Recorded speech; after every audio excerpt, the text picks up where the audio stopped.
The industry fucking stinks is the reality of it. What I'm telling you is 95% of people are fucking liars. Well, let's call them out then. We're in a culture where everyone wants to be a coach, everyone wants to be a trainer, everyone wants to be a podcaster, and everyone thinks it's an easy route to making money. Samuel Leeds, is he full of Trainers will fucking hate this. We can all flower shit up. I was able to spot something and do something with Josh what other professionals weren't able to do. So-called top-level professionals couldn't do. Luke Littler, what would you have done to improve his game? But I know where he has a chink in his armour and where I could help him. Tell him to check his inbox. There's something that they do that 99.9% of the population don't do. Do you expect athletes to be prepared to die? How much do you on it? That's the question. So today we are joined by Ste Green, world record holder Ste Green, I must say. Thank you. Obviously it's been a while since you were last on the podcast, but a lot has changed since then. You've did amazing things, obviously, with your own world records that you've went on to accomplish, and obviously the stable of profiles that you've managed to help through mindset and coaching to elevate themselves, and honestly to see the performance some of the people who you've had around you. Obviously that's a lot of that is down to you, mate. So for people who don't know who you are, I'm gonna be that guy, mate. How do you manage to help someone achieve a new level of performance via their mindset? Belief. Everything that I do is I use multiple different strategies, but they're all around belief. You're never going to achieve more than what you believe is the reality, it's a little bit like a thermostat. Your results will always come down to that. So building the self-image is the real thing, that real identity. If you look at a top-level athlete, the way that they hold themselves, there's a noticeable difference than a very good athlete to an elite, absolute top athlete. You'll see a difference in the way they hold themselves. What is that difference then between someone who's good and someone who's great? There's a sheer control of the mind. There's that just belief of there's nothing at all that you can do. I can control everything. You can't impact them in terms of what you say to them. There's no getting into the mind. There's no being impacted by colds or preparation and stuff like that. You just see there's just a sheer level of conviction of I am number one. What's really interesting about that, Steve, there's no kind of, getting into the minds, if you like. However, top performing athletes hire you to effectively get into their mind. So, do you know what I mean? So it's almost they can't allow people in because they've got the blockers on and they want the greatness. But you're somehow getting into their mind. How are you managing to do that? It's not so much you can't get into the mind what we've got to look at here, there's two different people. And I say this when I'm working with certain people, like Josh, for example. When he goes to that top level, so there was talks of him fighting Crawford, for example. Josh was number one in the world in that next position to fight for the world title. You're not getting into a Crawford's head. It doesn't matter what I say. It doesn't matter how I help him prepare. You are not getting into someone like Crawford's head. That fighter that's coming up the level, that isn't the pound for pound. You can work with anyone, is the reality, but you're not going to get into the head of somebody who's at that elite level. As a Floyd Mayweather, it doesn't matter what you bring. Doesn't matter how many people you've got behind you. Doesn't matter how many belts you've got. Doesn't matter what you say. He's just going to show up and he's going to do him. It's interesting that, do you think that's something that's ingrained in them from being young, though? Or do you think that is something that is being trained in the profession? It's being trained and taught. It's a level of what have you come through? What does your childhood look like? What are your experiences? And it gets built from your results. So over years and years of compounding that result, where they ultimately get to that place where it's like, I can't be beat now. Because obviously you've kind of got a stable of different profiles, or you've taken them from one stage to becoming great, or certainly just excelled them to a level where I would say greatness is on the horizon. Josh Kelly being one of them. Certainly, I want to see him become world champion, and I'm sure that we'll be around to see it. And I think, again, from someone like him and what he's managed to achieve, obviously, when did you get involved with Josh? Was that straight after his loss, or he'd been out for a while, but it was after his loss that we started to work together. What was it you noticed then that you could have helped with? What did you feel like from someone like Josh? And it doesn't necessarily have to be specific to Josh, but what do you identify very quickly what's wrong or negative about their mindset? Because I'm trained to spot behaviour in people, I see it when they're up on stage. So every single time I watch a press conference, I spot the weaknesses in those boxers there. I can see limitations in certain things they say, the way they conduct themselves, right up to the highest level. Did you notice anything in particular about anything that's happened recently with any kind of fighter? Is there anything that you could pick out and say, yes, he's a good example if you look at this guy? Yeah, I'll be very mindful of how I say this, because it's very easy for anybody to criticise somebody else. When I look at people, Joe Public, and the commenting on boxers, and they go, he's crap, he hasn't fought anyone, they've been world champions, and you've got people saying he hasn't fought anyone. It's like, come on, give them some respect. Yeah. When someone's gone to the top level and they've become British champion, European champion, world level, there's something that they do that 99.9% of the population don't do. So I'll never bring somebody down. I'll always admire someone for their achievements. But I have an ability to spot things at that tiny micro level detail that most people won't spot. I went with David Adelaide to spar Anthony Joshua, and I spotted something within him that I knew I could help him work on immediately. But I wasn't there to do that, and I admire him. I think he's a great guy. He was very welcoming when we were in the gym. He's done a lot for the sport. For him to come up where he's come up and won I only have admiration for somebody like that. But I know where he has a chink in his armour and where I could help him. If that rematch was to happen with Daniel Dubois, I know that there's something I could work on with him that would see him win that rematch. Can you say what that is? No, I wouldn't discuss that, because I just think it's disrespectful at that level to do that. To AJ or yes. to Dubois? More so for AJ, the fact that I've been in that gym, I've been welcomed. I was welcomed into that gym by him and Ben, and I think there's a certain level of thing that needs to stay behind closed doors. But yeah. I have messaged him. I did inbox him. Mm-hmm. So if he does watch this, if you want to tag him in, mm-hmm. tell him to check his inbox. Because I've worked with Ben, and I believe his gym's incredible. It is. And I told you what I noticed about Ben Davison for the listeners, or the viewers, that. And one thing, I've been around a lot of boxing gyms, I've been around a lot of gyms in general, different types of combat sports, and I've seen people at the top and all levels of it. And what I did notice about Ben, and I'll say this now, and I told him himself, I actually had Ben on the podcast, and I think I even said it then as well. He's like a scientist. Yeah. I noticed some things about him that I've never seen in other coaches. And it wasn't just the fact that he was in there before everyone and left after everyone. It was the way he was replaying footage and looking at things and replaying the scenarios. And to a degree, you're going to say, well, a lot of coaches do that. Of course, it's part of their resume. But at the same time, or their remit rather, but at the same time, there's a level of obsession that he had. And I identified that very quickly. Yeah.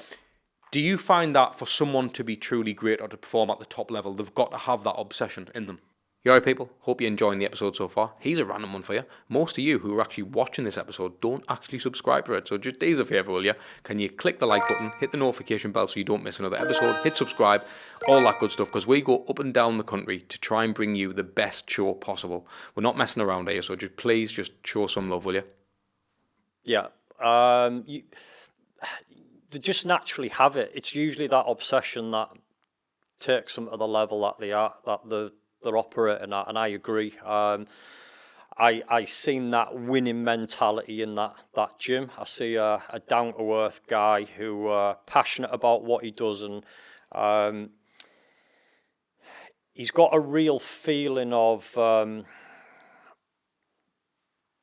You can see he cares. When you watch him, when I was observing him with his fighters, you can see that there's that real level of, and sometimes you can be too close to someone. That can be the problem, because there was something that Ben said after the AJ fight that I was a little bit surprised with to hear, to be honest.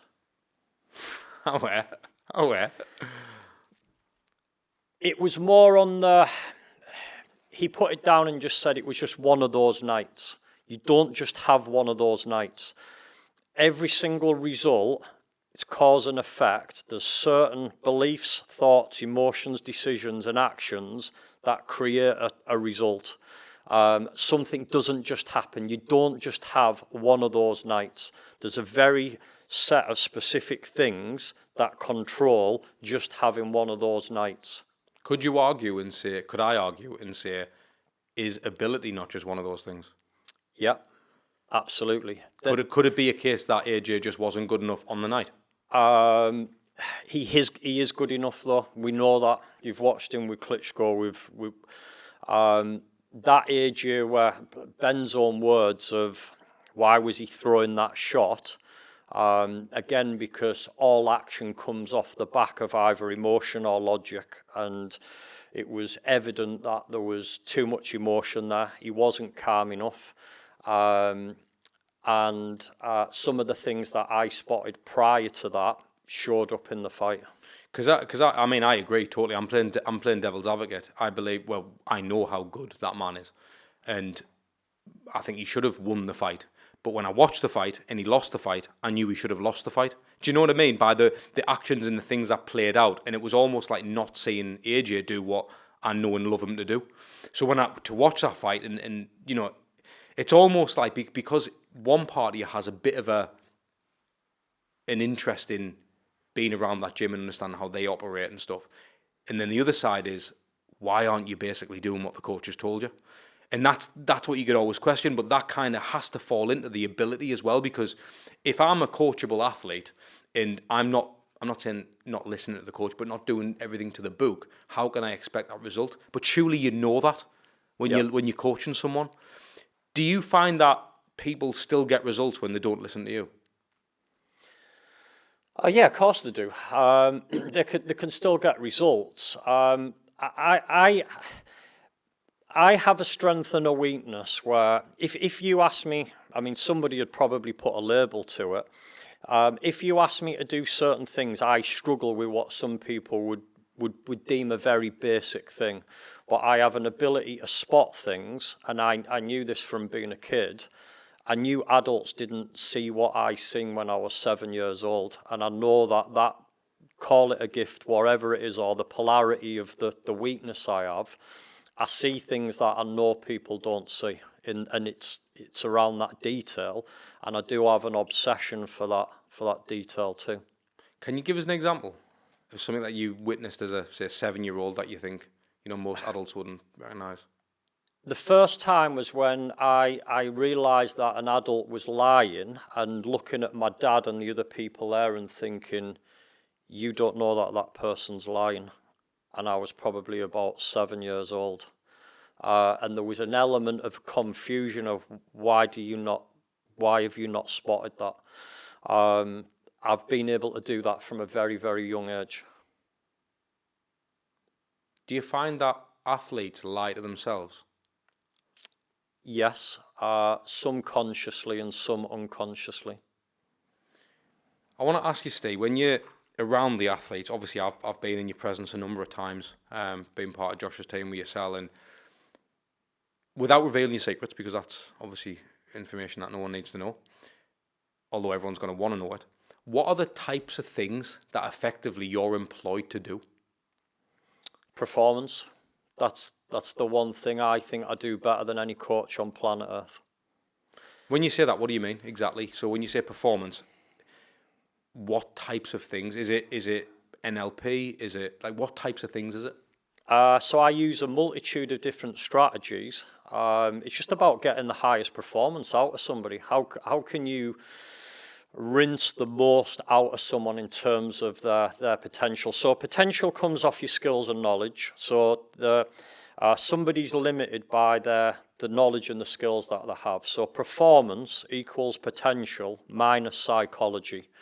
So the performance, the output, comes off the knowledge and skills that somebody has. So you can improve that through improving the skill set for if it was a boxer, looking at the footwork, looking at how they skip, looking at how they defend. And then you'd look at the knowledge side of things of what can they do in the ring, how can they hold, how can they do this. So you can improve potential by knowledge and skill.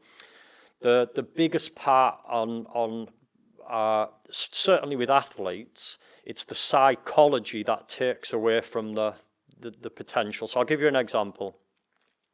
If you look at a top-level footballer scoring 30, 40 goals a season, another top club comes in and buys them, and then all of a sudden they can't score anymore. They didn't lose any skill, they didn't lose any knowledge, they know exactly what to do, they have that skill set, but because there's an added pressure there now, there's a level of the psychology that's impacting that, which either comes from your self-image, your beliefs, your thoughts, the decisions you're making. They're all impacting on that potential. So as the equation is the performance equals potential minus psychology. And that's where AJ fell. Very, very interesting, that, mate. I never really thought of it from that equation. Well, I've never actually heard of that equation. It's unbelievable. Do you notice the thing that limits them, though? Is there a common correlation between people who aren't victorious at that big stage? No. Because again, you mentioned there, effectively, if you take I'm just making this up, a Cristiano Ronaldo, you put him in a different club, and as much as he's loved and he's amazing at what he does and he knows his skill and all the rest of it, you put him in another club and he doesn't perform that season. You know, you could be on a bigger stage, bigger cup, bigger silverware, more money, more women. No matter what it is, there could be other added pressures that he's not, succumbed to before. But surely being great is being able to handle that. Absolutely. So that's what always stands out to me. Like, when someone's truly great, I feel like they're not. I mean, you look at someone like a Ronnie O'Sullivan and you see him play snooker and you realise that he doesn't really seem fazed by any stage, any domain, any arena. And then you look at other players who, one-on-one, they could beat Ronnie, but they just can't. They crumble every time. Yeah. What is it that makes you crumble under pressure? It's a combination of that, what I said. So the beliefs that you've got, the thoughts, the emotions, the decisions, they're all impacting the knowledge and the skills, because a different emotion will create. If you watch the darts recently, so the World Darts in January, if you watched how they both set off in the first 15 minutes, their averages were way down on both of them. And they're both miles more capable than that, which shows instantly I can work with both of them and I could have got them a better result. I know that categorically, because they didn't get in a flow form until probably about 15-20 minutes in, or something like that. And then you notice towards the back end, them averages just come up massively, and that's because of that element of pressure, nerves, and you're not in flow. So if you watch the best athletes in the world, they understand how to access that flow state. Because I've certainly recognised, and I've heard this type of thing before, but I've certainly recognised it in my own kind of things that I've done along the way, and it's all about kind of stacking proof, isn't it? That's where the confidence comes from. I think there is a difference. I don't know who said this, but it's definitely true because I've experienced it myself. It's almost mental you know, when people say, you know, I don't want to, you might have even told us this, mate, to be honest. But basically, and when I've noticed in my life, if someone says, you know, I don't want to go on stage because I'm absolutely petrified, how do you actually know if you've never been on stage? So to say you're petrified already shows your limiting beliefs. You've never been on stage. Absolutely. So, do you know what I mean? It's actually, when you think about it, it's crazy. And if someone understands that the only way that you can give yourself confidence is by doing, I don't think there's any other way of doing that. The thing I want to ask you, Ste, is you mentioned with Josh or whichever boxer or whoever it is you're working with, you might look at the footwork and the head movement or the shape or whatever it may be. How can you look at the darts and say you could get people results if I'm assuming you don't know a lot about darts? Correct. So regardless, you don't need to know about the discipline No. in order to get results? No, because it's a little bit like with Josh. I'm not there to do the technical. For me, Adam Booth is the best boxing coach in the world. I admired him before I knew Adam. So knowledge and skill, that's not my bag in that area. What I'll do, because of the approach I have, I want to know that Adam's got that covered off. So I'll ask him, I'll go, what do you do in that situation there? Like when Josh makes that mistake, what are you doing in order to improve his knowledge or his skills in that area? So there'll be a level of me asking coaching questions with Adam in order to do that, like vice versa he does with me the other way. But I work on the psychology. That's my bit, that performance bit of how do we look to squeeze the margins in all areas in terms of his kit, his hydration, the way that he shows up. Every area we can get some gain in. That's what I'm looking at. And then obviously the main part is looking at the psychology, analysing what his beliefs are. And then you've also got to know the athlete too, because they're responding completely different ways. So you have to establish what is that person's driver. Did they have a big enough driver to start off with? So I can usually tell within sort of 5-10 minutes maximum if someone's got what it takes to do something. Have they got a big enough why to actually do it in the first place? And then it's just having a look at the limitations around that, which the way that I see it, every single person that I meet is a millionaire, and every person that I meet in sports is the pound for pound best. And what's preventing them from being that is just chipping away a little bit here, a little bit there, a little bit there, a little bit there, a little bit there. But in terms of that, when I look at an individual, they're all the same to me. They can all be at that highest level. It's a tiny little bit of taking away of all these things that prevents somebody doing that. Everyone can generate £1 million a year. It's a little bit of that and not doing that, and a little bit of that, and a little bit of that, and a little bit lack of that knowledge, and a little bit lack of that skill set that stops that from result from being there. Why does someone believe you? They believe me because I get them to believe it themselves. So I'm very good at asking the right questions. So in terms of what will get performance, and I also have some techniques I use. There's one technique that I use, and I can't talk into it, because if I was to talk into it, it would lose the power that it has. And I don't know, I believe it was a gift that I was potentially given. The only way that I would describe it, is it comes back to belief, is whether somebody believes whether something's true or not, if that person believes it, they will become it. Simple as that. I agree with that. I agree with that regardless. I mean, there's a good quote, isn't there? He who says they can, he who says they can't are both usually 100%. right. And it's interesting that. Do you ever find that you clash with a coach? What coach? So I'm just making this up. Hypothetically, I'm coaching a boxer. I'm putting him through whatever. He's got a big fight coming up. Ste Green comes along to, mindset coach my fighter. And how do I know that that's going to gel? I could be telling him one thing, you're telling... Oh, so if it's on the same team, you mean? Yeah. Are the coaches ever frightened of someone like you coming in? Some people are, in terms of what are you here and what are you doing.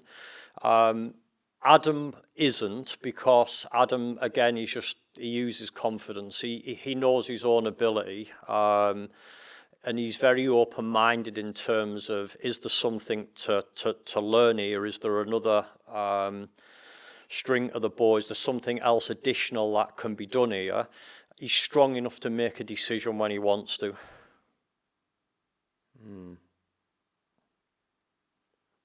Has that always been the case with you? In that relationship Yeah. with me and Adam? Yeah. Because I think that we've got a really good understanding of each other. There's a level of respect there, both sides. He openly says, and he's talked about it on TV in terms of what I've done with Josh. It's that I was able to spot something and do something with Josh what other professionals weren't able to do. So-called top-level professionals couldn't do.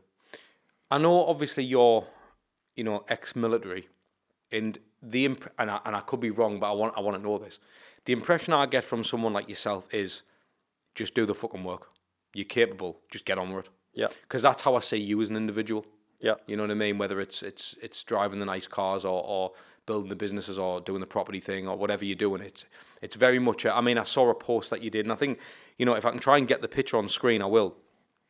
I seen a post you made, I think it was a few months ago, but I know you've done this countless times because I've seen them all. But the one in particular, there was about, I think it might have been on this stage, there was about 25 vapes or something. Yeah. And you just made everyone fucking quit vaping in a day. Yeah. How did you make someone quit vaping in a day?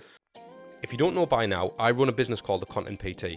I create content for influencers, PTs, online coaches and fitness brands all around the world. So if you are someone who's in need for sexy content for your social media, or you really want to maintain a competitive edge in your industry, drop me a DM on Instagram. Because I'm a big believer in, if you truly want to do something, just make a fucking decision. Don't fuck about. If you know that that's the right thing to do for you, then just fucking do it. Why do you need to wait till the first of the month or till that particular thing or when I've done that or when I finish the pack of fags? If you're fucking not bullshitting yourself and you're getting fucking honest, then let's make the fucking decision right here and now. So why do people want to wait till Monday? For a few reasons. They're not committed. There's an element of fear around that. Can I do it? What happens if I go back the way? So there can be a multitude of things, and people aren't used to that direct. When I do it in this room, like you say, one of the exercises is, what's one thing that you want to improve? You know you should be doing it, but you aren't doing it right now. And generally, people say they'll go to the health, smoking, vapes. So I'll usually have that in the room, and I'll say to people, is there anyone else in the room that either smokes or vapes who wants to quit? And once they put all of the hands up, then I'll say to them at that point of, this is about making a fucking commitment. You're in this room now, and you're saying you're here because you want to improve your life, you want to improve your family's life, and your health means something to you. So make a fucking decision now. Come up to the stage right now and fucking commit now at this second. And there's two things that happen there.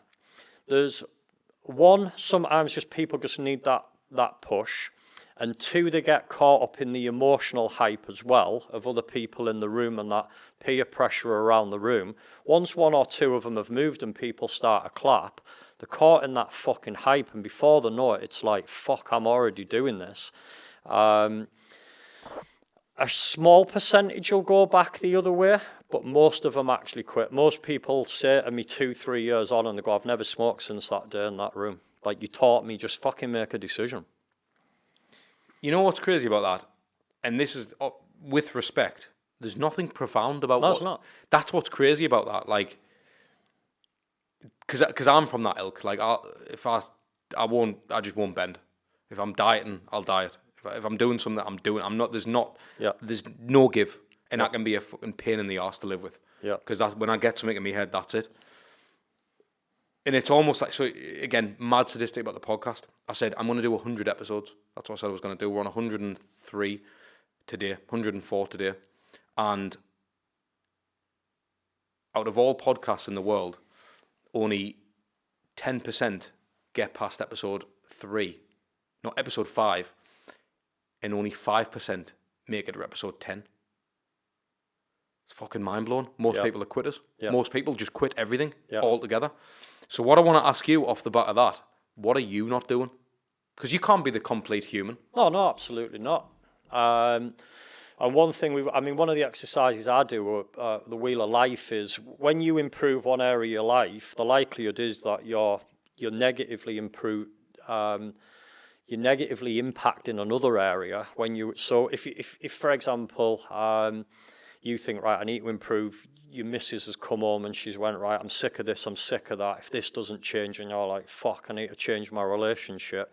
While you're over here and you're working on this and you're buying her roses and you're taking her out more and stuff like that, you've just impacted your own health or the time you put in the gym or something like that. So we've got to have that awareness of each area of our life, and when we do something, what's the impact over here? So if I'm ever working with someone, I go, great, okay, this is what you want to do. This is the result we want to do, what we want to get. What's going to be the impact? What else are we going to impact here when we place our focus over here? So I want to keep that awareness of all areas. So the circle's always bending a bit. It'll move around. We'll have times where we might be in slightly better shape. You might put a few pounds on and that's dipped a little bit here, but your relationship's got a bit better, or you spent a bit more time with your kids. So it's never going to be a perfect wheel. We're always going to be impacting it. The one thing that I'm not doing right now, it's a good question. I'm struggling, which is a good thing. What am I not doing right now? I sometimes don't make decisions quick enough when I want the best for somebody else. I think that's probably because I look at everyone and I know what they're capable of. I want the best out of them. I can sometimes be too patient with someone when they just don't want it. Or not as harsh on someone when you know they can do it and they need it? I don't think it's as harsh, because I am harsh. So the smoking thing in the room, for example, if there's 10 people put their hand up and I go, bring your cigarettes out, and one of them won't, and they sit there, and I go, right, why did you put your hand up? And I'll call them out on it, and then I'll ask them, I'll go, who looks up to you right now? And when they start telling me that that's their son or the daughter or somebody like that, and I go, right, so why do you want to stop smoking? Do you want your son to smoke? No. Okay. So are you being the leader that you want to be right now? No. And I will squeeze that pain on them to a point where I actually had someone in the room who just went, I haven't fucking paid to come in this room for you to call me out in front of a full room. And my answer was, well, you're in the wrong fucking room, mate. Has he left? He left, yeah. Did he? I made him go. I made him go. We give him his money back, and I kicked him out of the room. So I guess the best way to kind of, not to rephrase the question because you answered that well, because we've kind of established that, you know, if you say yes to something, you say no to something else. What are you saying yes to, and what are you saying no to because of that? Do you know what I mean? Like, what are you actually sacrificing right now to live the life that you live, work with all these athletes, have this property business, have this space that you've got here, coaching all these people? What things do you know you're sacrificing for? And I know I'm going to say it, to drive the Lamborghini, to have these trips around the world, to live the lifestyle you live. I don't look at it as sacrifice, because I'm a big believer in this, that people look at some as it's a sacrifice. I believe it's giving up something of lesser value in order to do something of a higher value. And when you know what that higher value is, you aren't sacrificing anything. Fair enough. We talked off camera, and it was kind of the purpose of this conversation, to be honest, and we've went down a bit of a different path. But I do think for the people who didn't see the first episode, it's nice to establish, you know, your background and what you've done. It's remarkable, to be honest, mate. But with the property market, and obviously the fact that you've built a wealth in this industry, I've heard a lot of names like Samuel Leeds. I mean, I don't know why I just jumped on Samuel Leeds there, but there's a lot of names. People do usually jump on Samuel. I mean, he had a bit of scrutiny, didn't he, recently or last year or whenever it was. But, there's all these different types of names. There's a lot of shysters, I believe. But this is something you're quite vocal on. I seen a story that you posted the other day. Again, if we can, we'll try and put it on screen. But, you talked about a lot of people are just talking shit and it's time to call them out. Well, I believe that this platform right now, this conversation right now is kind of, well, let's call them out then. What are you asking me? I'm asking you, Steve, when you're in this room and you've got all these people putting their vapes down and making a decision. Yeah. I've seen the stories. That you've put on your story, calling people, you're going to put an end to all this, you want to call out the bullshit. Well, let's hold you accountable on camera, recording. Who are we calling out? What's wrong with the industry? What's the bullshit? The industry fucking stinks, is the reality of it. I've had a few good mates who are very, very good coaches, good trainers, got good, genuine people, and they've left the industry because they just don't want to be around it anymore.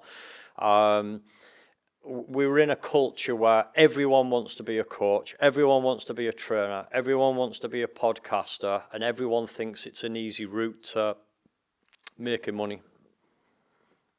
Is anyone in particular that's doing it wrong?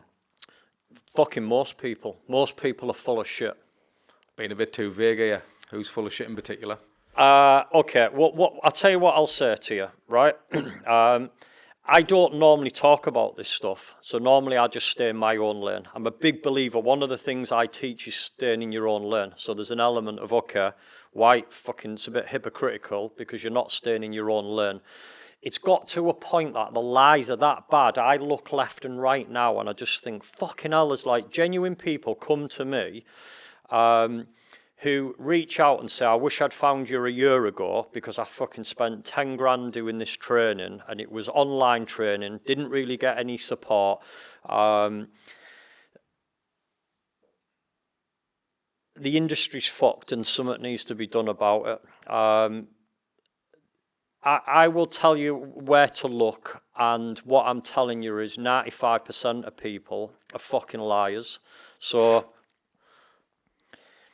they'll make claims of I'm worth 5 million, 10 million. I've seen one I've recently called out saying he's worth fucking 50 million. Yet you go look on the company's house, there's 500 grand in fucking assets sat there over 10 companies. Like, where's the fucking 50 million pounds, mate? And you see it with certain companies. But I will genuinely say now, most people in the property industry who are training don't have the credibility, haven't been doing it anywhere near enough to even justify fucking training somebody else. They haven't made enough of their own mistakes to be able to spot the things in advance. And a lot of them just fucking out and out lie in terms of, I do this, I'm doing that. Go on company's house to file in micro accounts, which means that they have to have 2 of the following 3 things. They have to have a turnover of less than 632 grand, or they have to have assets less than 316 grand, or less than 10 employees.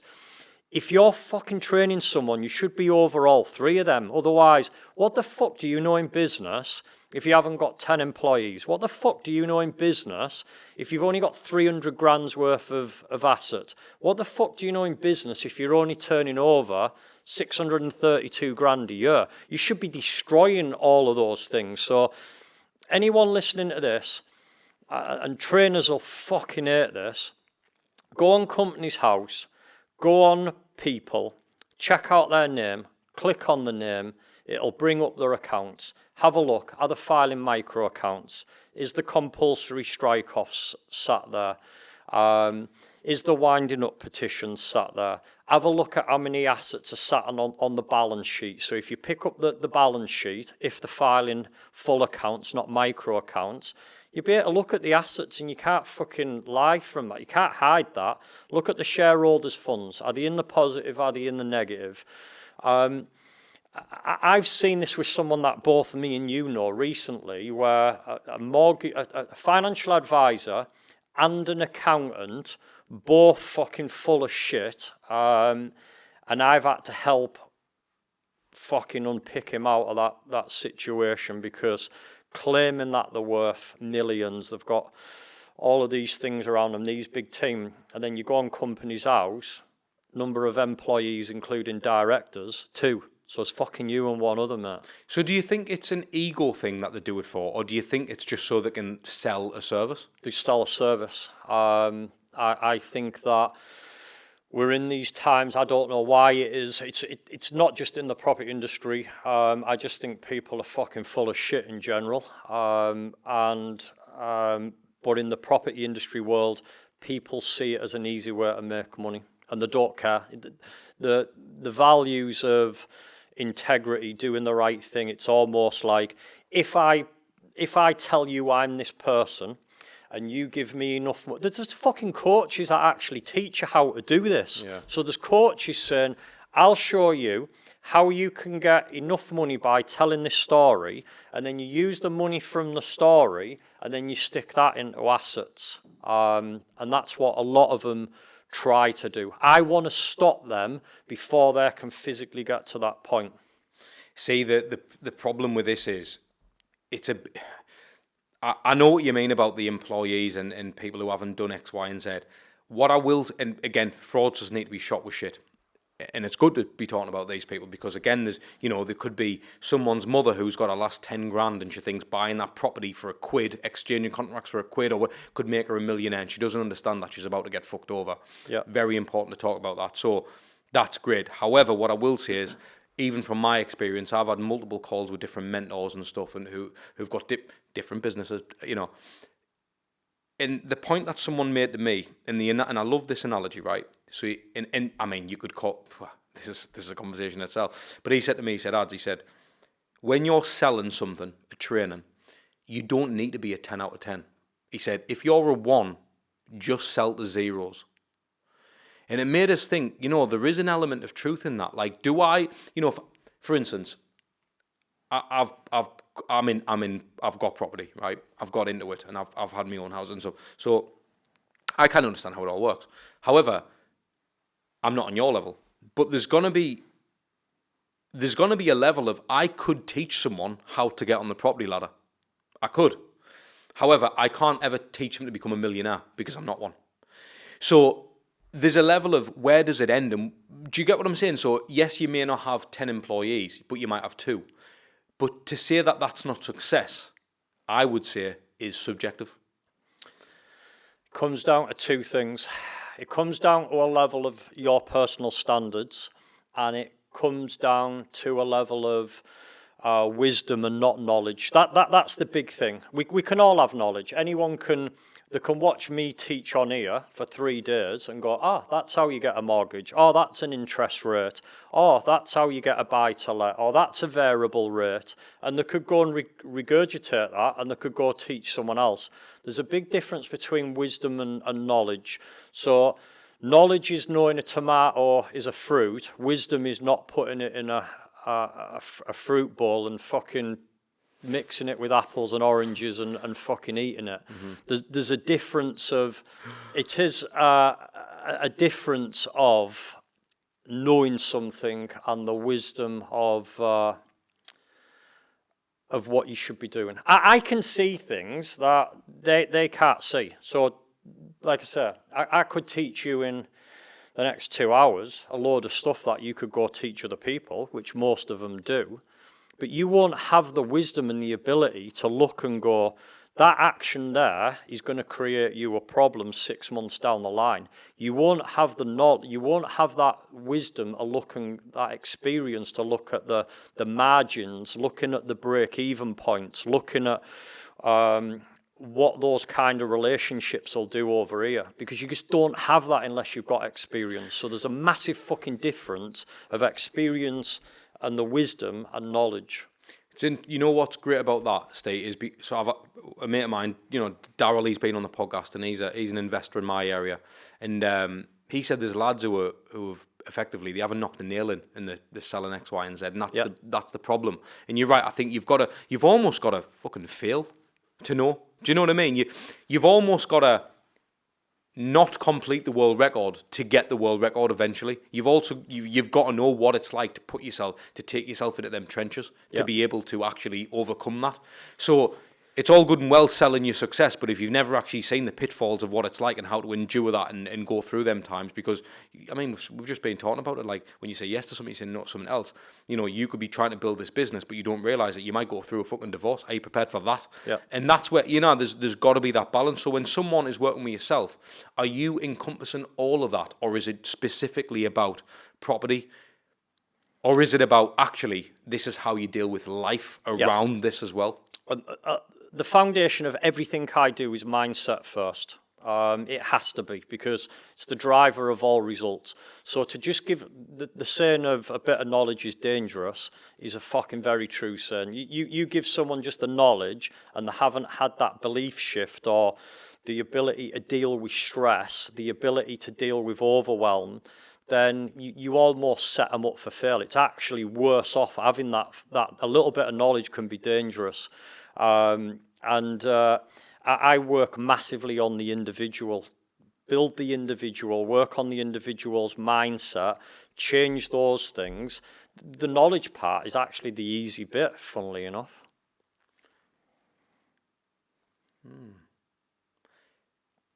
We'll talk about a couple of names, right? So I'm going to mention Samuel Leeds again. Samuel Leeds, is he full of shit? There's two elements of this, right? So I know Sam. What I will say is this. I went into a group with a number of trainers where we just collaborated together. So no one's training each other. I'm not training him. He's not training me. Just trainers who have influence in the industry, coming together, collaborating on some things. Samuel was already a part of that. You can't pay to go in it. It's invite only. So it's quite a unique group. When I was invited into that group, Samuel was already in. Samuel was a really nice guy, really came over, very polite, anything at all I can help you with, even though we're in the same industry.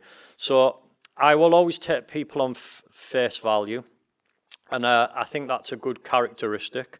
I think his heart's in the right place. I genuinely think that he wants to help people.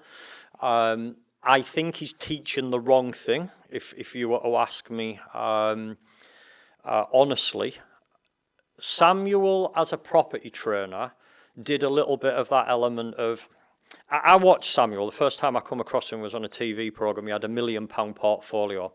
I'm sat there with probably a £4 million portfolio at the time going, why is there a guy with only £1 million portfolio fucking on TV teaching people? Like, a little bit of, you're not even at that fucking level to be doing that. And then off the back of that, he just kind of blown up. I hadn't heard of him until that programme come out. Samuel's made most of his money in the training world, and he's used his money in the training world to buy property with. So, This is, but I think that's part of the issue. I've never met Samuel. I don't know him at all. But I do think that's the problem. Like, so for instance, I've got an online mentorship. So I'm one of them guys in the online space. However, I have also been a videographer for 16 years. Yeah. I've worked with the best in the world. Yeah.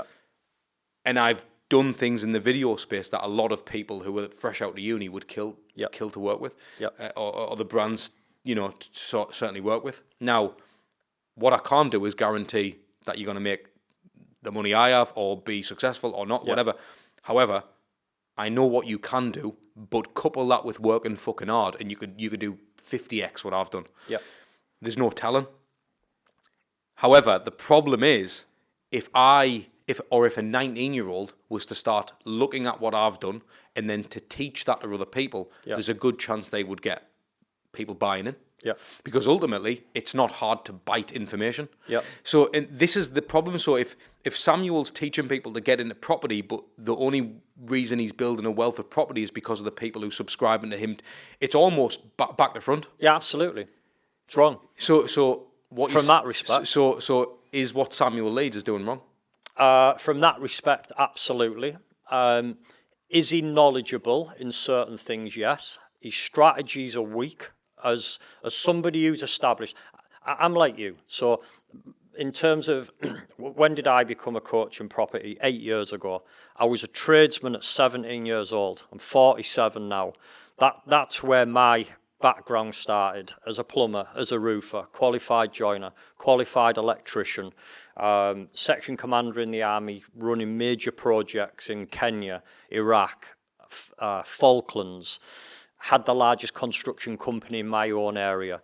I've done all of this stuff before I've become a trainer. I already had millions of pounds. I'd already been a compliant deal sourcer. I had a compliant lettings business. So all of that came before I was a trainer. And like yourself, there's a level of confidence that comes from that. There's a level of knowing you've done things the right way. There's almost like, I'm justified to be here because I've done that, and I've done that the hard way, and I've made the fucking mistakes. So from that perspective, I don't think Samuel should be doing it. I think his models are weak because of someone who's done this for 30 years, been in the building industry. There's a way that you should invest, and his strategies don't follow that. You generally see people that, I'm not saying this is all of the time, but a lot of the strategies you see come from people who aren't legitimate are the easy strategies. You won't catch someone who's not legitimate trying to teach how to do multi-million-pound developments like I've done here, because they don't know how to fucking teach that. Yeah. So it's dead easy to teach deal sourcing. It's dead easy to teach rent to rent. It's dead easy to teach rent to SA, like all of the basic things which don't hit the three angles of investment. This is what I will say though. Samuel, as a guy, he probably brought on some of that shit himself. Some of it I don't agree with. Some of it, you cannot put the death of somebody else onto a trainer because he spent that money with Samuel. I don't agree with that. And that's a fellow soldier who took his own life. It's a little bit like, are you going to blame the credit card companies? Are you going to blame the car finance company? Are you going to blame the company where you put a jacket or your jeans on finance? It's too easy to point the finger on something like that. So I think it was unfair of what happened to him. And I will say this about Samuel. Samuel, as a business person, is fucking very, very switched on, like very. So you don't, despite those things, what I'm saying there, you don't just build a multi-million-pound training business without understanding sales, without understanding marketing, without having the ability to structure systems, processes, finance team, admin team. You've got to be a good leader. If Samuel was teaching business, I would put him up there as one of the top trainers in the UK. I just don't think property is his thing. That's a caveat at the end, though, because he's built his business in property. So it's almost like the ladder against the wrong wall scenario, isn't it? Because I agree with everything you said, but what I would also say is you can make a multi-million-pound business by being a fucking con man. Because if you've got the right nous, you can get the right people in to do the job. Yeah, but it's not as easy as saying that. I don't agree fully with creating a story to build money and then put it into assets and say it was the assets. I don't agree with that. But you don't just create a multi-million-pound business. You don't do that unless you're a savvy business person and you're a good leader. Rob Moore, full of shit or not? I've worked closely with Rob. Rob is probably one of the more switched on people you will meet. I've got a lot of good things to say about Rob. He started in property same sort of time I did, 2005, 2006. Rob is very credible. Rob holds himself to a certain standard. He's quite mischievous. It's where his destructive brand comes from, and he's quite open about doing that. He's very smart. He's a very, very good entrepreneur. He's got a very kind nature. Rob's the ultimate entrepreneur. Rob would look at me and go, "You're the guy on the stage." Because technically there's, and this is Michael Gerber, you get the technician, the manager, and the entrepreneur. I'm a very good entrepreneur, but when I'm on stage, I'm being the technician. Where you don't see Rob being the technician, you see Rob being the entrepreneur. He's pulled himself up to that higher level. I'd question some of the coaches he has that are teaching in terms of their experience. But Rob as a person is a really good guy, speaks with integrity, and he's very, very smart and switched on. Anyone working with Rob is going to get value. There's no question about that at all. So it's interesting this, because we've looked at Samuel Leeds, we've looked at Rob Moore. We came to the assumption that they're both good people. We started this by saying the industry's full of shit. Who is full of shit then? There's a certain person that Rob's clashed with, a certain training business of a guy who says most of them are full of shit. I will say that. But there's a certain person who claims to live in Monaco, is worth £50 million. His partner's made 2.5 million this year in profit. We can all flower shit up. So I could quite easily, this year, if I look at property, two of my companies this year have made 200 grand each, so 400 grand.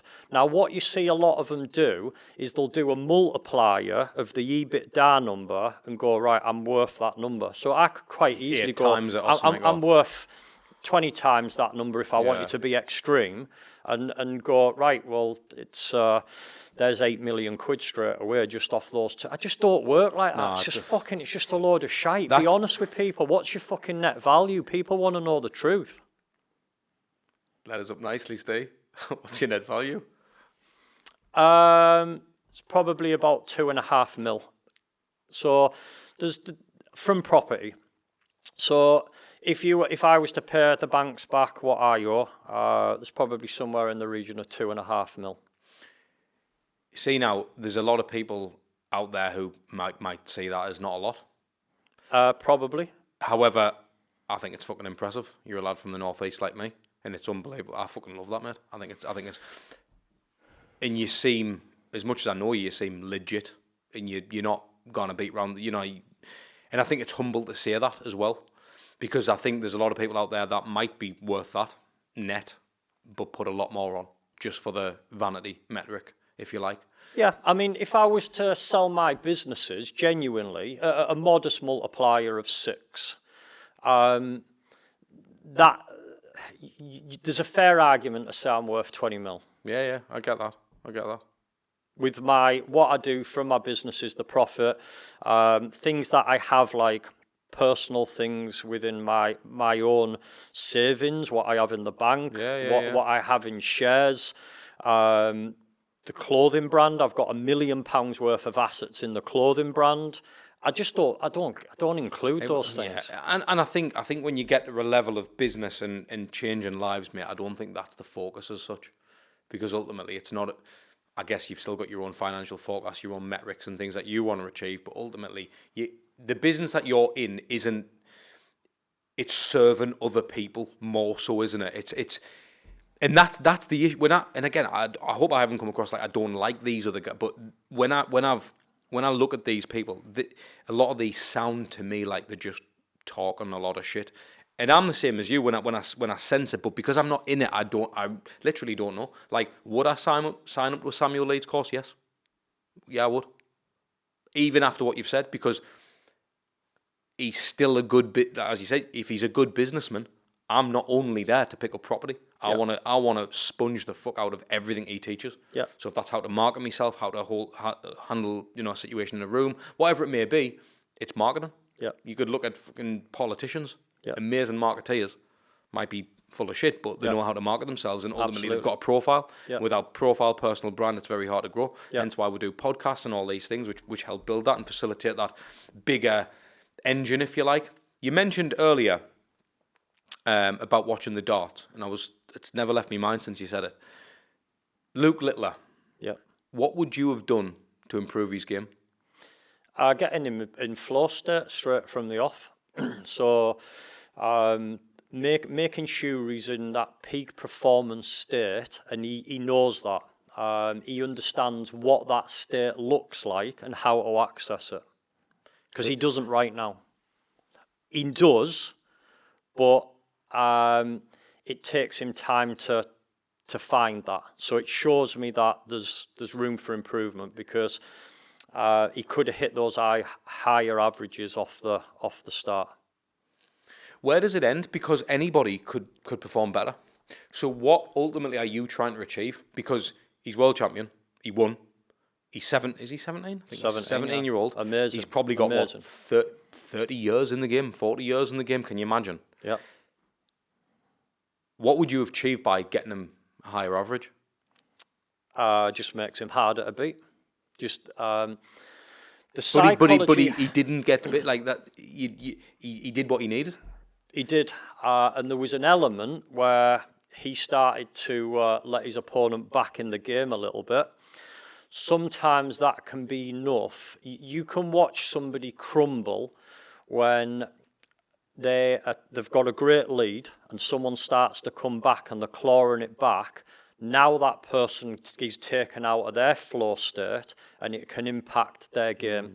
If you can just shut someone out completely, you'll take the confidence away from them. So make it as easy as you possibly can. That's what I tell an athlete. We want to look for every single angle that we can get to beat that opponent. And if we can beat them before we've got in the ring, then that's what we want to do. And we look for that.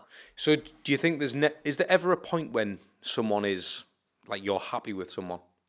No, I'll never be happy, because there's always room for improvement. I don't care who you are, and if you look at even the absolute elite, they make mistakes. We all make mistakes. It's funny because I say this with our lass's dad. Like, if we go out for a meal or something, he'll go, "No, it was 10 out of 10." And I always gone, how could that not have been any better? Surely there's always something. So you don't think there's any such thing as 10 out of 10?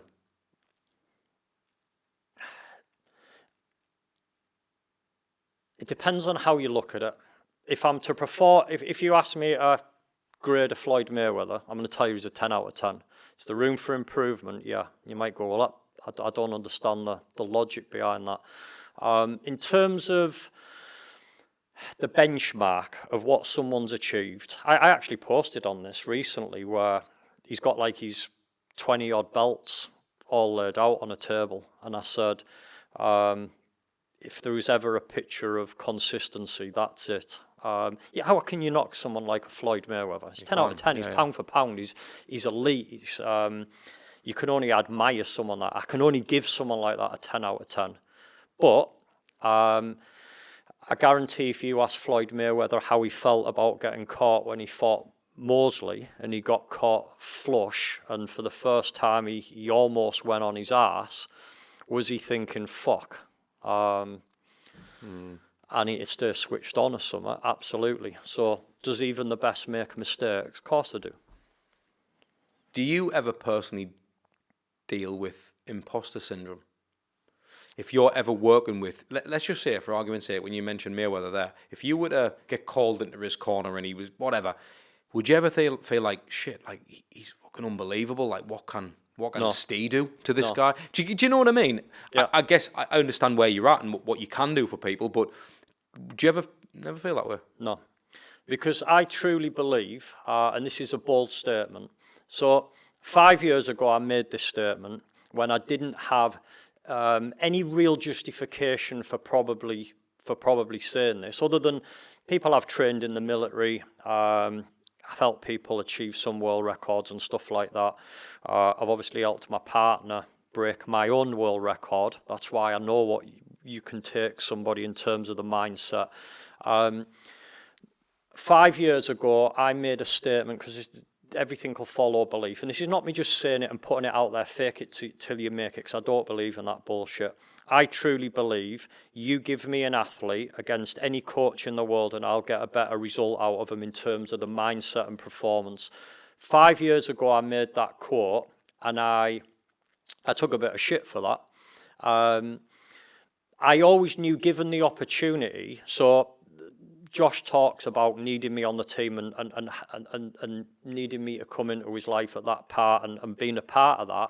I needed Josh just as much as Josh needed me, because Josh was my opportunity to show I'll take someone from that loss right down there right now of who's been written off, has lost his rankings, and I'll show you I'll take him right to the very top, which is where he's at. He's never lost since, has he? He's never lost since. Number one in Great Britain. Ranked. He's been top 1 and 2 with the WBO for the last couple of years. He's mandatory with the IBO. He's only one place behind the mandatory for IBF. He's there.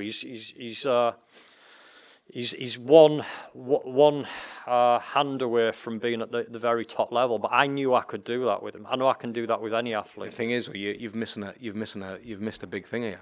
I also joined the team at the same time. Oh yeah, might be you. No, I think that's unbelievable. I want to talk to you, Ste, about your world record. For the listeners and viewers, what actually is your world record, and what did it take to get there? Okay, I've got two. The Guinness Book of World Records was a 7-mile open water swim, followed by a 181-mile cycle, followed by a 46-mile run. Was that not allowed consistently, no rest, no sleep, not allowed any more than 5 minutes rest. Did you set that record? Or no, I broke it. Right, who set that before you? It was a guy who was inspired by my first double Ironman, which was actually longer than what I did on the Guinness one, which was double Ironman, which was 2.4 mile swim, 112 mile on the bike, ran a full marathon, and then started again, did another 2.4 mile swim, another 112 on the bike, and ran another marathon. He's seen that in the papers. That's what you got a record for as well, wasn't it? Yeah. That was with Official World Records, which is another governing body. He seen that, then went and did the Guinness one, and I didn't know him, this is the weird thing about it. He seen my article in the paper, went, I want to do something like that. Went and checked out some world records, looked at the Guinness one. He went and brought the Guinness one. I didn't know him, seen his article in the paper and went, oh, what's that over there? Fucking Guinness World Record for triathlon. And I went and beat his world record. He actually helped me beat his own world record. That's the crazy thing. I think he was there at the last few steps in that, wasn't he? Yeah, he was. When he went on the stage and all. No, that. he did a big chunk of it. He did most of the swim with me. I think he did all of the swim with me. He did probably half of the bike, and he did a good chunk of the run as well. What is the reason that you did it? To test to see what I still have in me, because my army background of being a PTI, passing P company, being awarded the Maroon Beret, it's an ego thing, but I would walk around camp knowing that I was one of the fittest men on camp, and I knew that I would go to a place that 99.9% of those wouldn't. Is any of it, I mean, it's a byproduct, but is any of it part of for business? Like the Oh, more yeah, accolades absolutely. you have, the more you can say you are who you are. Absolutely. Of course it is, yeah. Part of that I'm very aware that helps give me credibility, helps with marketing. So yeah, of course, yeah. I just want to ask you, on this Guinness World Record, what are the dark times of trying to conquer that record like? What are the limiting self-beliefs that you might have faced? The things that I teach other people not to do. So your emotions and your belief will follow your language. So the language that you speak, you're impacting your subconscious mind. So you should never say things like those who say they can and those who say they can't, as you've already brought up. I got to, I'd already done the full Ironman, and I've gone back into doing the swim again at 1 o'clock in the morning in the River Tees in October. I mean, just try and do 2.4 miles in the River Tees at 1 o'clock by itself. Never mind you've done a full Ironman and you're going back in there to do a second 2.4 mile swim. When I finished that, and I still had another 112 on the bike and another full marathon to run, I hit a point where I didn't think I was physically and emotionally just broken. And I started to use language such as, I shouldn't have done this in October. I should have done this in the summer when it wasn't so cold. I should have done this in... Fortunately, I had a really good coach in Ronnie Parker, who I call Coach Carter. We actually served together in the army. And when you've got good people around you like that, that I had, so people in the team like that, he was able to go, yeah, and if you'd have done this and that, that'd have been easier too. But that's not the situation. So get your fucking shoes on and get moving. And because he's ex-military as well, he can talk to me like that. There's an element of us having that trust in each other.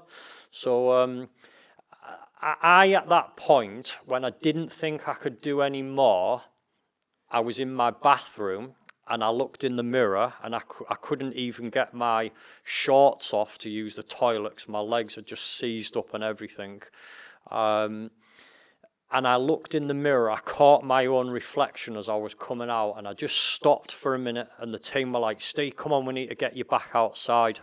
And in that moment, I just stopped and looked in the mirror in my own eyes, and I just went, tomorrow, you're going to be looking in this mirror, and you're either going to be looking at a fucking failure, a quitter, or you're going to be looking at somebody who's just achieved a world record. Which one is it? And in that moment, I just went and done what I needed to do. It's deep, innit? That it's like, it's mad to think that you could have, you know, that negative self-talk was even, you know better as well. So it doesn't matter who you are, it gets you. How do you respond to people who are soft with you? I'm assuming your wife is, you know, Stay, it's all right, man. Just have a bit of pizza, man. Just chill out. Is ever that creeping? How do you respond to people who? Because I mean, not with Gemma, no. No. She'll call me a pussy and tell me to get on right, with it. right, fair enough. So that doesn't. What about your parents? My dad didn't believe I'd be able to do it. A lot of my family didn't believe I'd be able to do it. Did you? Some of my own team didn't think I'd be able to do it. Do you worry for your health? Because I again, me could just be my mentality, but I would think like, you know, you could die doing this. Like, it's pretty dramatic, that type of endurance. Like on the last one, there was a little bit of panic in the team because my heart rate, and people will say this is physically impossible. The fucking evidence is there. If you actually go on my Instagram, I took pictures of my heart rate monitor. So at that point, I was probably 30 hours in on the Guinness World Record, and I was staying in zone. I'm wearing my watch. I need to maintain a certain pace throughout, otherwise I won't get through to the end. And my heart rate started to spike quite quickly. The pace hadn't changed. We weren't going up any terrain at that point. There was no real reason for my heart to start spiking. I was at around about 135, 140, and it spiked up to about 160 or something like that, fairly quickly over a 5-minute period.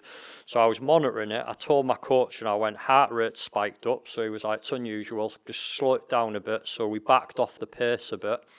The more we backed off the pace, the more my heart rate was going up more. I felt fine within myself, like physically. I was like, he was like, how do you feel? And I was like, I feel all right. Checking the heart rate again, it's going up more. It actually went up to 181 beats per minute while I'm on the beat, which is literally you sprinting down a road as fast as you can. And it stayed like that for 2 hours. The team wanted to pull me off because they were like, you're under extreme pressure here on your heart, and there was that call of, do we pull him off? And I went, I ain't fucking coming off. So were you prepared to die? Yeah, when I'm in that moment, yeah. Do you expect athletes to be prepared to die? Absolutely. If you want to be the best, you've got to have that. Do you think there's any part of you that thinks that's a bit stupid? A bit stupid? Aye. Yeah, absolutely. Do you know what I mean? I know it sounds like a mad question, because I get it. I get what you're saying. But how much do you fucking want it? That's the question. Well, you're not getting it if you're dead, are you? That's the point I'm making, though. Like, I do get the figure of speech. Are you willing to die for this? I do get that. But being dead, you're not achieving the record. Do you know what I mean? Like, like, do you feel what I'm getting at is, Steve? Do you think someone's actually got to be prepared to die, or is that just a term? Like, no. Do you want to I think in certain situations, if you can avoid that, of course you want to avoid it. I would tell an athlete to keep the heart rate as low as they can, be as comfortable as you can, make it as easy as you can. But at times that's not how things go. And I think that because of my background in the army, fucking hell, when you go to Afghanistan and Iraq, there's a level of, when you write those letters back home of, you've wrote those letters as if you've already passed away. They're your end letters. There's an element of fucking, I know where I'm going. I'm going to Afghanistan. I'm going to Iraq, and people want to kill me. I lost my good mate out there, somebody who's in the room next door to me, took me under his wing. So I'm under no undue illusion when you go to those places that you've got to be prepared to die to do your job there anyway. So I don't know, maybe I have an element of that because of that. Do you strike as someone who doesn't really get emotional about them things? Do you or not? Emotional about what? Like, the thought of writing a letter home, or you dying and your kids realising that my dad died for a world record, or the first time I wrote that first letter when we went to, I think it was either Afghan in 2002 or Iraq in 2003, and I struggled with that, to be honest. Writing that letter, I wrote one to my dad, I wrote one to Gemma, to my mates. I struggled with that, but I think there's a level of that. That's what builds your fucking character as well, of going through those times that most people don't. It's like Gemma gets frustrated, my partner, and people around me get frustrated because they'll say I don't have any sympathy, but I can't have sympathy when I look and I go like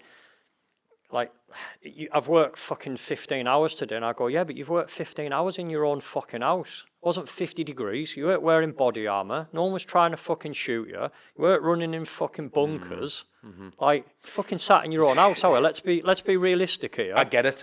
See, the thing is, this is where the kind of thermostat of pain comes into it, because it's like the whole choose your hard thing. You'll get people who, I work a lot, right? But I think like that. There's people who are in a fucking worse scenario than me. Like, yes, I might work hard, work long hours. I've got a camera. I'm working with some cool fucking brand.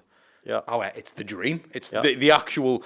Can you imagine back in the day, hunter-gatherer gear? Yeah. Can you imagine someone saying, "Oh, just get to like in the warm gym and like, fucking hell, it's mental when you think about it. It's actually." But on the flip side, someone's headache, someone bowel cancer.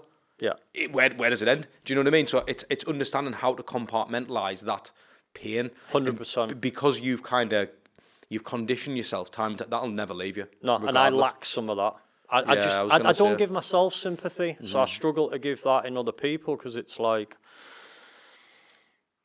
you see that with a lot of military lads, and lads that have been in situations where they've been shot at and bullets have hit the helmet and stuff like that. So they almost, like, when they go on stage in front of an audience and things like that, it's like, it's fucking easy. Shit. This is easy. Is there stuff you get nervous about? Is there stuff I get nervous about?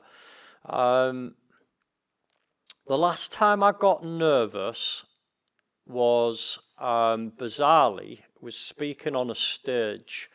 I sometimes get a little bit of nerves, but it just tells me that I'm ready to do something. But I got nervous on a particular event, and I don't really know why. I think probably it was a different audience. There was 400 odd people there. They were all at a high level. And I was following Stephen Bartlett on stage, which wouldn't normally bother me. But there was an element of that, not accessing peak state myself. And how do you do that? How do you?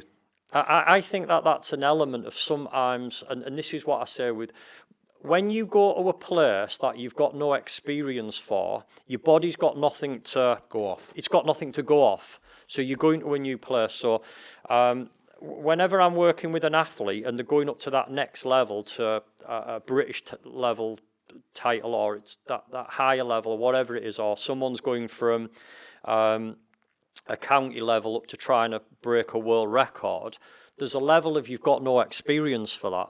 So there's an element of, oh, what is this? Because you can't recall that back in your head of, oh, I've been here before, like, I know what to do here. You don't know what to do in that situation. So that was a step up for me in terms of bigger audience in London, not my audience, not in my room, and you're following somebody on the stage that all of them people are there to see. I wouldn't call it anything in terms of what I couldn't control. And I also believe an element of that is good for an athlete to have. And I think it's good for you to have an element of that, because it means that you care, and it means that you're about to do something that you haven't done before, or you haven't done for a long time. So I can reframe that in terms of, okay, there's a little bit of higher elevation here. It's not enough to stop me from doing what I'm doing, and there's just an element of, okay, because it means something to me, and I've not operated at this particular level. But then once you've done that, on the cycle of performance, which is one of my own models, that feeds to your self-image. That now becomes easier second time. Because as much as I'm not a mindset coach, I'm very into it. Very. Are you familiar with like priming and pre-framing and all that? Yeah. And it's kind of what you touched on there. It's like being able to understand, okay, this is happening. This response needs to be elicited now. Yeah. It's go time. Yeah. Out of all the people on the planet, who would you love to work with? And what weakness can you see? Oh, someone that I feel I could help, you mean? Mm-hmm. Or just someone I'd like to meet? Help? In fact, who do you think you know you could help and you aren't working with? AJ.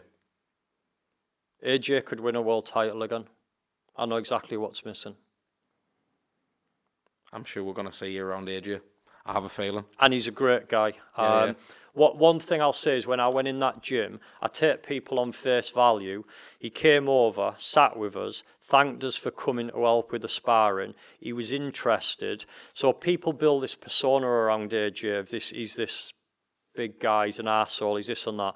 That's not what I got at all. I got a guy who was very humble, welcomed us into the gym, and he was just a really good guy. He's someone I know I could work with. Do you have kids? Yeah. What have you got, boys or girls? Girls. How old? I've got Sadie's 15, and then I've got older daughter, and I've got a special guardianship order, and she's 8 this year. Are they absolute beasts? I just train them. Not train them is the wrong word. I teach them to be good people. That's more of what I do. They're confident, they believe in themselves, and I teach them to have good manners, be humble, be respectful, and do good in the world. Because I can't imagine you being happy with 5th place trophies. I can imagine you being a dad, like, you're fucking winning, like. I use the same. I have a softer approach with it. So I teach everyone, doesn't matter who it is, just do your best. That's what my dad taught me. My dad said to me, Stephen, if you do your best in life, nobody can ever ask any more of you, and you can never ask any more of yourself. Just do your best. But that has become a fucking curse. He probably didn't realise when he says, why are you doing this? You need to slow down. What are you doing that for? And he's nearly having a fucking heart attack. And I go, I'm just doing my best, Dad. Steve, thank you so much for coming on, mate. Thank you. So if you've enjoyed this conversation and you like things like this, make sure you click up there and watch this episode.